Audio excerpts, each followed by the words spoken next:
So, Bob, wanted to get your thoughts on the overall performance of Edgar Berlanga this past weekend. I know before you told me his performance against Steve Rhodes wasn't that great. How did you think he performed this time around? You know, people forget that he's a young fighter.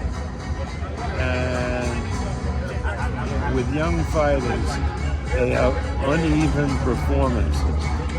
You know, he won the fight, and he won it big, but it wasn't the most scintillating performance. But that's to be expected. So I know a lot of people say they were disappointed with how he performed, but I wasn't. I thought he showed good boxing ability, and he clearly won the fight.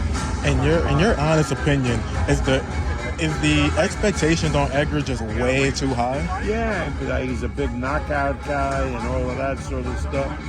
I mean, we've seen now over the last few fights that he's a talented fighter, but he is not a one-punch knockout guy.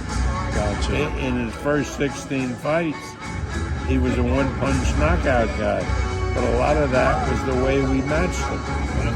So is it fair to say that his power might be a little bit overstated? That could be, and his timing and so forth. But I'm happy because he's now experienced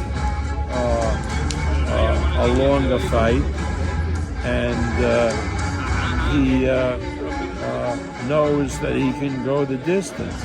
You know, if he knocks out a guy 16 fights, knocks out a guy every 1 or 2 rounds, you know, who knows if he can go 8 rounds or 10 rounds, right? But now we know he can. You know, I was talking to Tim Bradley after the fight, actually. We was talking about Devin Haney, and he was extremely impressed with him in the performance against Kambosos. He said he'll take Haney over everybody at 135, including Tank, including Loma. Do you agree with him? Well, I don't know about over, but certainly he's in the same category as Loma and Tank. That's why those are huge fights. But you're a big time promoter, absolute legend. If Tank was to fight Devin, who would you favor? Not saying who you think would win, but who would you favor? I would favor Devin, but it's a fight. Gotcha.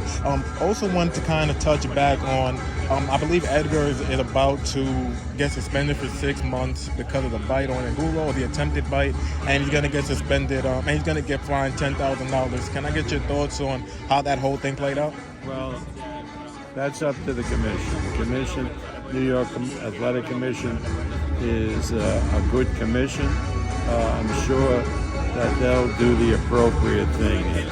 Gotcha. Now, you've been a promoter for so many decades, but does a fight like Joe Smith versus Beterbiev, does that still kind of get your blood pumping because it's going to be such a major fight? Well, sure, because they ain't going to play around. It's going to be bombs away. I mean, I think you never know till the fight happens, but it has a real chance to be a fight of the year. Do you think that Beterbiev should be so heavily favored the way he is right now? No. He should be favored, but not like it is. But that happens. Is the winner of this fight the best fight at 175? Is it what? Is the winner of this fight the best fight at 175, even with Bivol waiting out there? I think so. Bivol's a hell of a fighter as well. Also, the English guy, Yard, who's coming to watch the fight and is the WBO mandatory, is a terrific light heavyweight. So the division is blessed with a lot of good fighters. Gotcha. Thank you. Good afternoon, ladies Appreciate it. and gentlemen.